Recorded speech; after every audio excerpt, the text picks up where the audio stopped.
When it comes time for certain messages, I guess in every situation, there's things that happen behind the scenes. And I've been telling people, just everyone I've worked with, or they ask me about what I'm doing now, I tell them about the net. And I always gush about the net. I don't talk about the net, I gush about the net, how much I love being here, our staff meetings. I taught full-time for a while. Staff meetings are like the worst thing ever, right? I used to dread staff meetings. Matter of fact, my wife, she would say often Ray was cranky all the time, especially on Tuesdays. Guess what day staff meetings were? They were on Tuesdays. And so, but we always have a blast in staff meeting. It's a place where I always feel like I grow, Rob teaches, and we just really come together. It's just such a blessing. So through these things, we end up having conversations where this situation ends up happening. So that's why you see me up here. It's normally because we've had a couple conversations. So we've been recently talking about respect. That's one of the hallmarks of my teaching when I work with my young people and just anyone really. It doesn't matter the age, there's principles that I teach. But it's a journey. It's been a journey to get to this place. Okay, everything's right here. So I don't know if you guys can see this version of me. You could tell I was a lot younger. This is 13 years ago. And this little situation, I used to play basketball a lot. And I was pretty agile for my size, and I would, be kind of relentless when I played with a lot of energy, played with a lot of grit. I had an older brother that was really tough on me.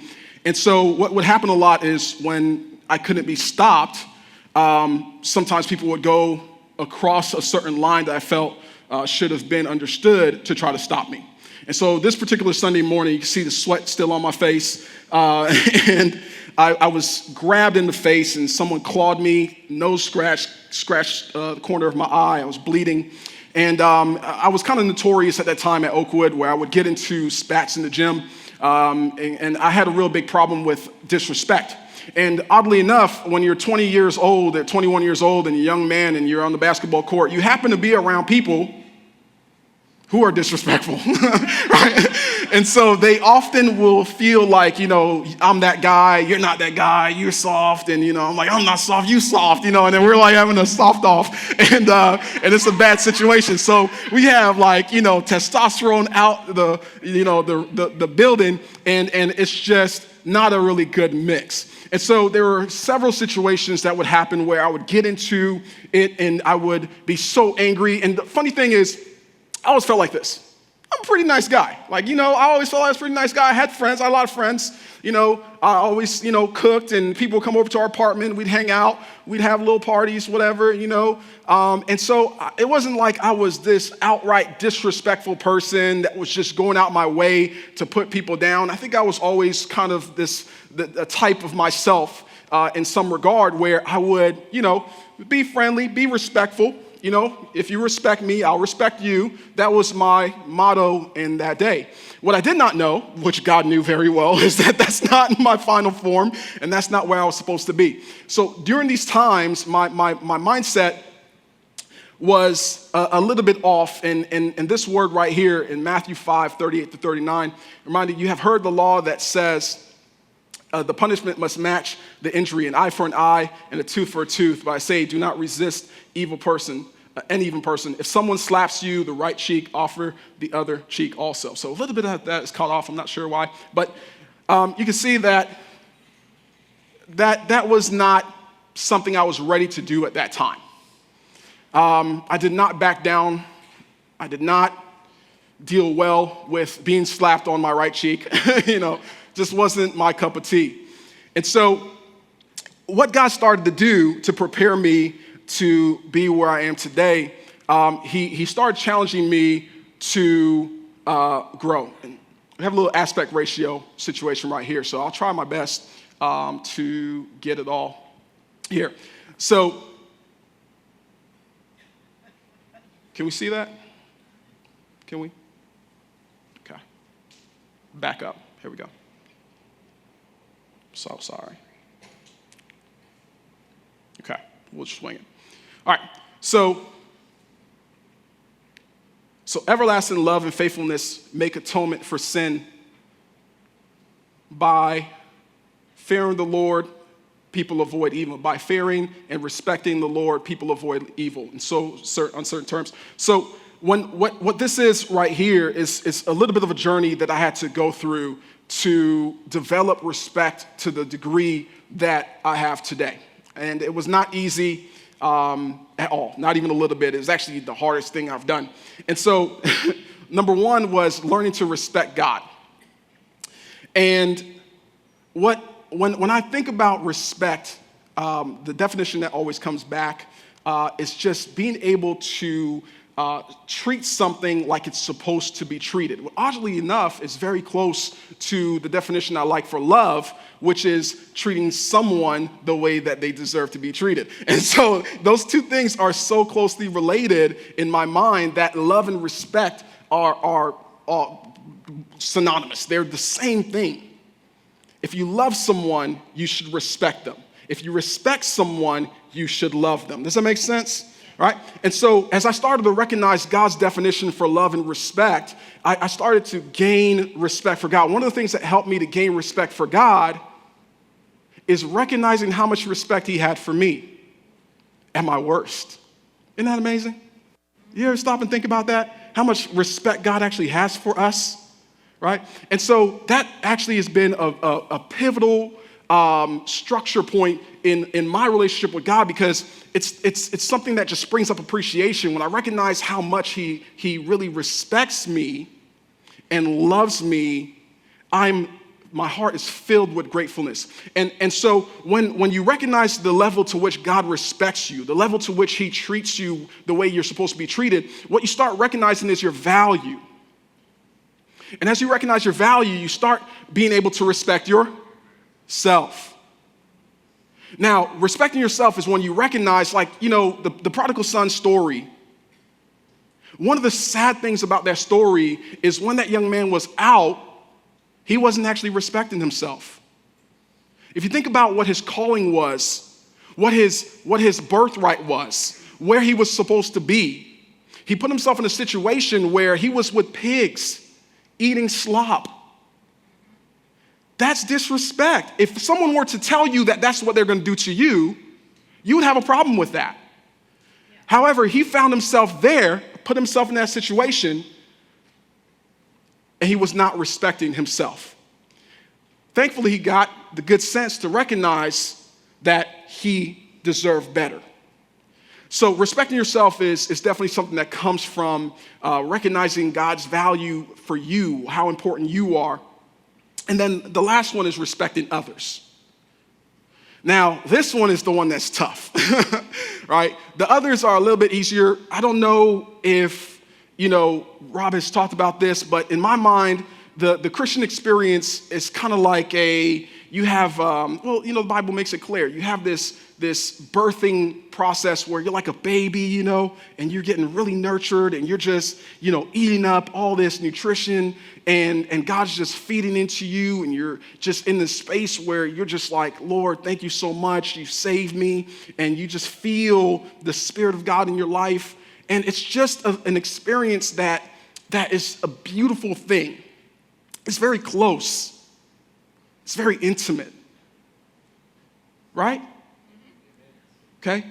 And then as you mature sometimes, we can start going back to some of the things where God tries to weed things out of us. He tries to grow us. He tries to shift us to continue to move us forward into growing into respect.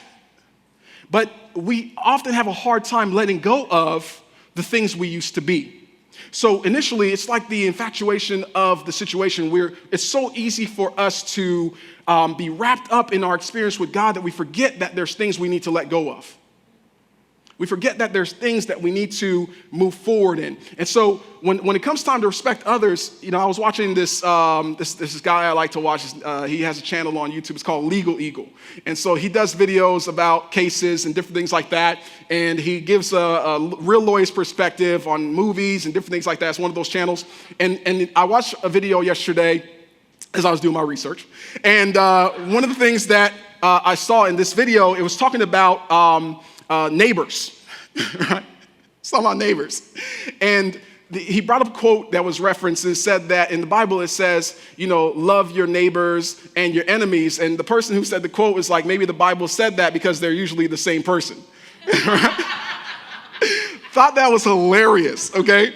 And so they talked about laws that neighbors often will bump heads about, including property lines. If someone built a fence on your property, one guy, he was cool with his neighbor, and then his neighbor died, and the neighbor's son and moved in, and the son was kind of disrespectful and wasn't really respecting the property lines. He did a little research, found out that half of the shed on the other property was on his land, so he sawed the shed in half. Okay? Hey, find me after church, I'll send you the video. It's hilarious. It's sad. So he's a construction worker up in the Cheeseheads are in Wisconsin, right? So he's up there and he sawed his neighbor's house in half. And or his shed in half. It gets really cold. And he did a perfect job. I've never seen a cleaner cut, right? He literally sawed it in half perfectly. What a guy.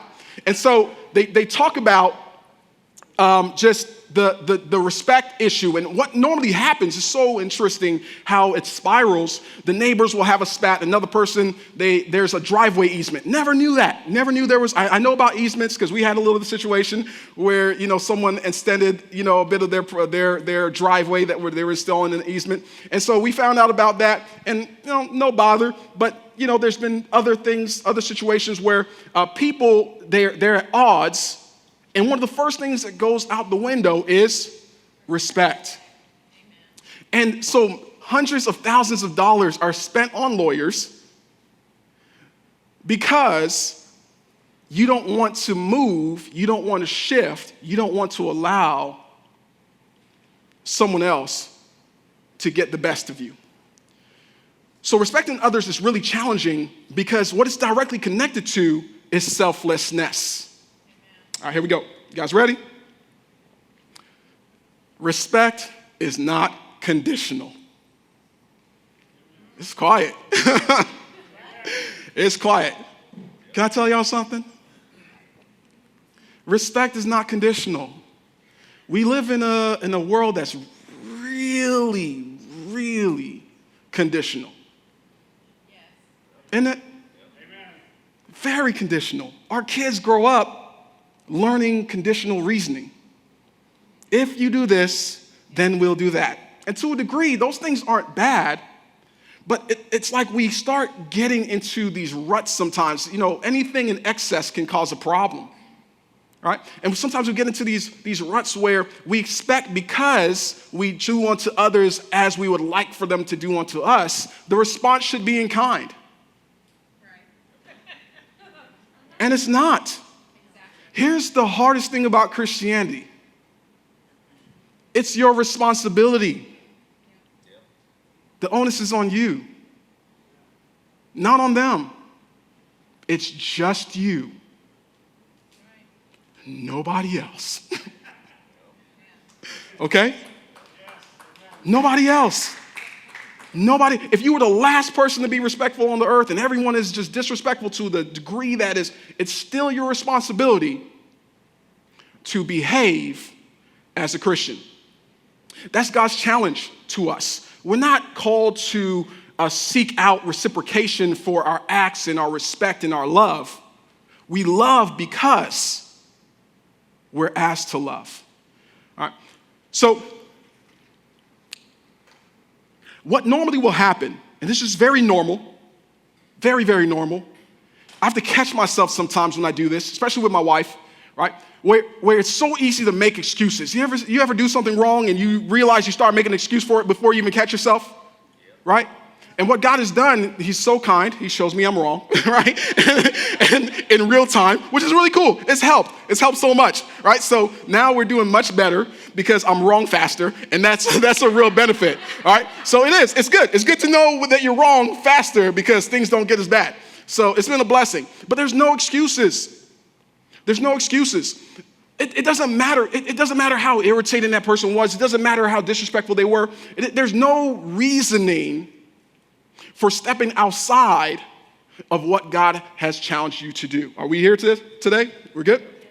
All right. So why do we respect? And this is so beautiful. This goes back to the text. This is 1 Peter 2, verse 12. It says, live such good lives among the pagans, it's a harsh word, that though they accuse you of doing wrong, isn't that something? Though they accuse you of doing wrong, they may see your good deeds and glorify God on the day he visits us. Someone make this make sense to me. What are they called up here? But what are they doing down here?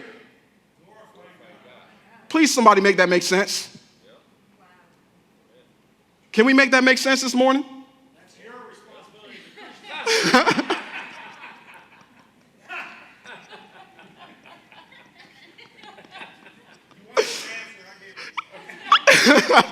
Appreciate it, Ron. He's not wrong. It is. That's your response. That is the why. That's the why behind it. Because, I'm a fan of purpose. Everything has a reason. Everything has a reason. And so when we're going through routines, when we're going through the things that we do, if we take out the end game, it just becomes activity. Activity is very challenging. You see it with students. When students get into just doing activity, when they're just checking off homework assignments. Can I get an amen, Maddie? Right? What happens, Maddie, when you just have to check off assignments and you don't, you're just going through it and you have this assignment? What happens to you? How do you feel after a while? Do you want to do it anymore? No. But what happens when we talk about purpose? When we talk about the reason why we should do what we're doing, and we talk about how these things help you in your life. What happens then? Is it a different feeling? Absolutely.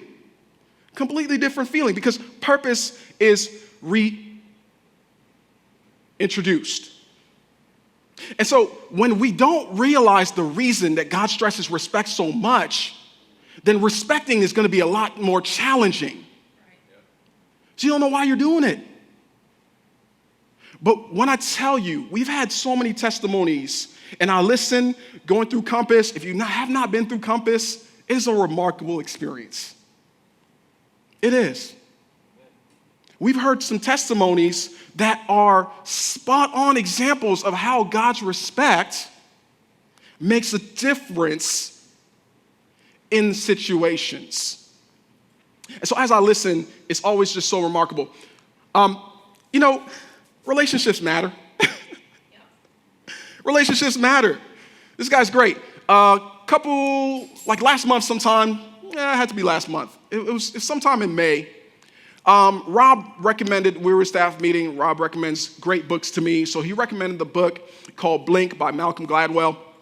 And so, I listened to it on my my anniversary trip. We went down to New Orleans, so 6 hours down, 6 hours back. And I listened to this book, and as we were coming back up, I heard a part of this book that just really just hit me. Sometimes you listen through a whole thing, and there's just one thing that you really need to hear.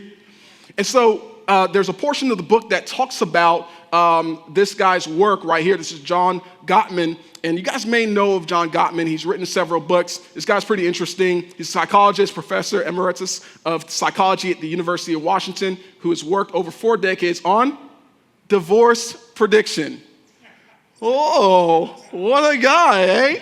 And look at the smile. He's just like, I know, right?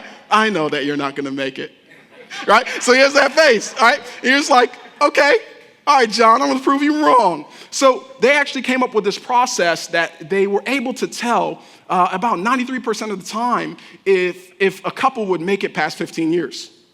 I love numbers. When I heard that stat in the book, I just was like, wait, what? Right? So I'm perked up, I'm listening, and the antennas are on. And so pretty much what they would do, they did this couple study, and they will bring people into a room, into like an apartment, and they'll sit them down, and they'll tell them to have a conversation about something that's a little contentious in their relationship.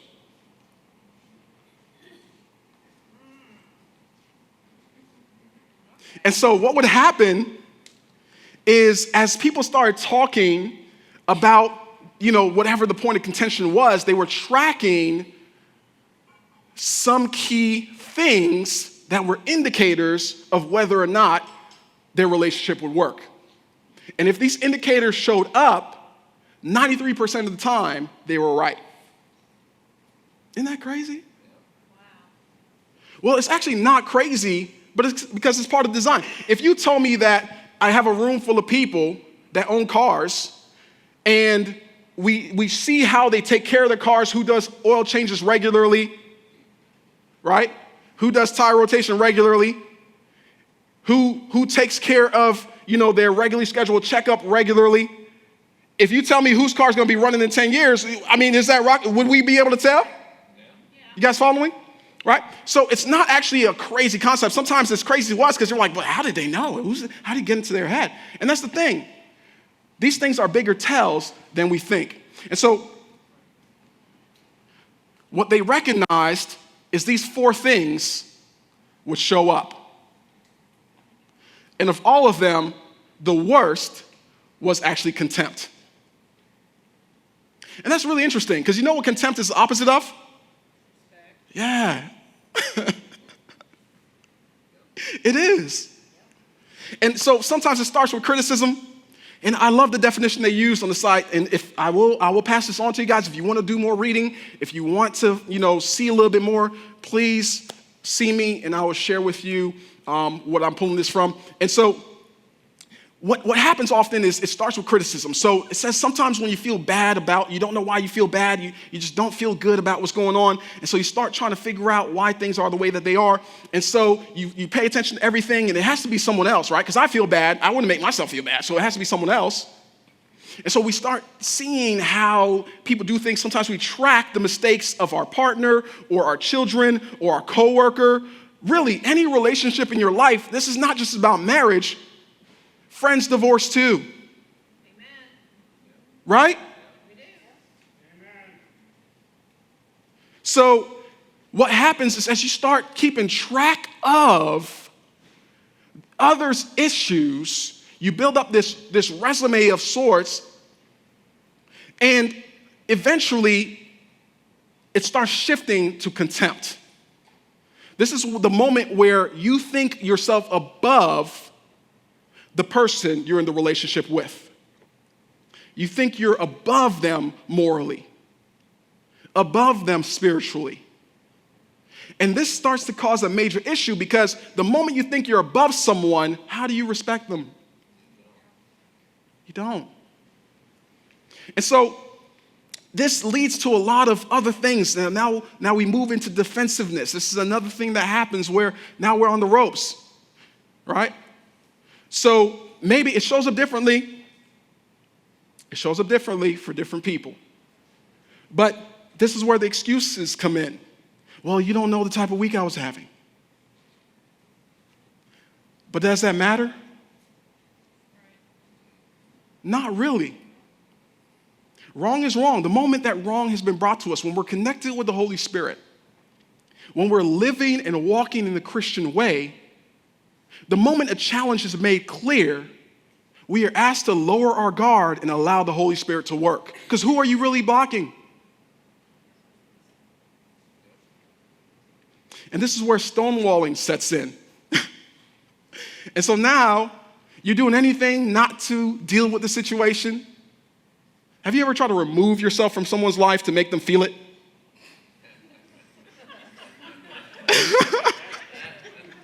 Let's move on, all right? So we're going to move on.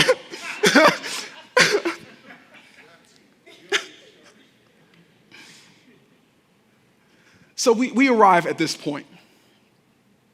This is so beautiful because what the Bible does a great job of is giving us the instructions of all we need to do. It also does a really good job of telling us what not to do. But it does a really good job of giving us the path of what we can do, and it's so simple. These things aren't hard conceptually. They're just really tough to practice. But it makes it very clear. How will you be known? Your love for one another will prove to the world that you are my disciples. You see, there's a lot of this language of proof to the world, right? Or situations where we have the responsibility to show people who are pagans, right? so that they can come to a conclusion. What God is saying is, this conclusion is inevitable. When you do what I ask you to do, this conclusion is inevitable. Because people have to ask questions. How can you treat me like this when I know? Because one of my favorite texts, it pretty much outlines that people know if you just spend time in nature, if you spend time in just life, there's just the Spirit of God is so cast over everything that there's kind of this inclination that we have to know. And so when you mix that in with evidence that is concrete in the way that you live, the case is pretty much good and done. And so what God is saying is, dude, just do what I'm asking you to do. And the impact of your obedience will you don't have to preach it. You don't have to go out of your way. All you have to do is love and respect consistently, and that will do the work because I will work in it. That's it. And recently, we've had the Montenegros. Lolly and Monty have been coming to the net now for about how long? 2-3 months. And immediately, I'll stand outside and, we greet. And there was always just this serenity, joy, love. And not that we knew each other, but it just kind of oozed out. And there are a lot of people here that have that same thing. And as we got to know them, we actually sat down. I think Rob, Lene, and myself all sat down with them this past week or so. And sitting down and listening to them, and Macy's with me. Whew. And just talking with them, listening to their story. One of the things that was so remarkable is that, one, their love was challenging. It was across a long distance, but it was consistent. Two, the level of respect they had for each other was remarkable, is remarkable. And it's just, in the way that they describe their philosophy with dealing each other, and they're on the same page with it, it's something that God had to beat me and Tre'Davian into a little bit, right? But we got there. But to hear them talk about how this was almost an understood thing between them without even having to say much about it, that was remarkable. And so the love and respect that they've had, it shows. And without having to come up here and preach, without having to pass out tracts, just that joy and that love that comes from the recognition of what you have. How many people know it's good to have good relationships? Amen. Isn't it rewarding? When you have a good friend, when you have a good spouse, when you have a child who is loving and kind, or loving and kind in the making, right?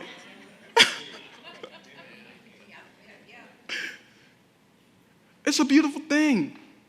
One of the things that we're created to do.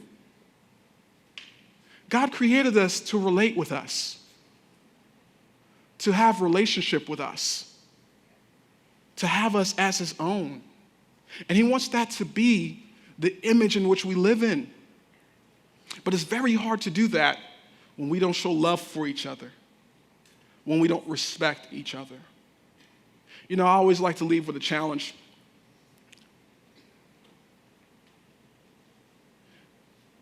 I was talking to a friend last night, and I don't know how many times I've referenced my friend Boris. He was one of my roommates.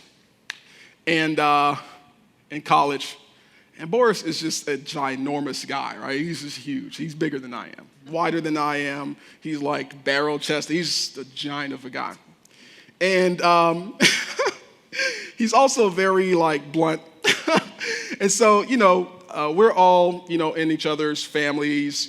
We are very aware of what everyone's doing. And so as we're hanging out last night, everybody else went to sleep, right? And so Boris and I, we're prepping some barbecue for today. And it's like 1:30 in the morning because it was crazy. Bad decisions were made, about time. About time, guys, clearly, all right? Whoa. All right. And we end up being out there until about 1:30 prepping. And so everybody else kind of laid down, checked out, and Boris and I started talking. And he's actually expecting a child as well right now. So it's like a 4-pack. So everyone in the crew that we were roommates either has a child or they're expecting now. So it's pretty cool. So we're talking about just parenting. And I asked him, like, are you ready? And, we're just having a conversation. And we get on the topic of discipline. And, he was asking me about how Macy's doing or something. She's doing really well. And he's like, you haven't had to beat her or anything yet, right? And I'm like, yo, bro, like, no, it's not something that we're going to opt into, right? That's not our cup of tea, right? And so just talking to him about just how we are going to choose to deal with her in a way that she knows we love her, respecting her, in a way that she understands what we're trying to do until the day she does, all right? Until the day she does. And as we're having this conversation, I'm just thinking about how challenging it's really going to be to do it in a way that's always loving, always respectful, and doesn't make excuses. What God has put into me is the spirit of apology. So even if I wrong my daughter at 2 years old, it is my responsibility to apologize. Amen.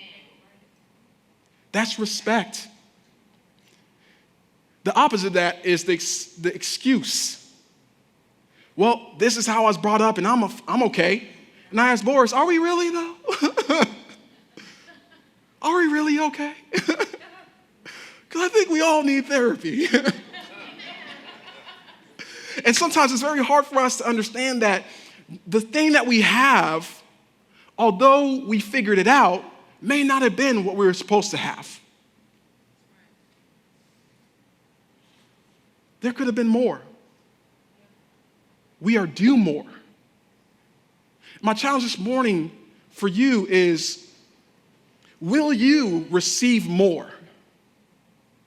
Because God is trying to give it to us.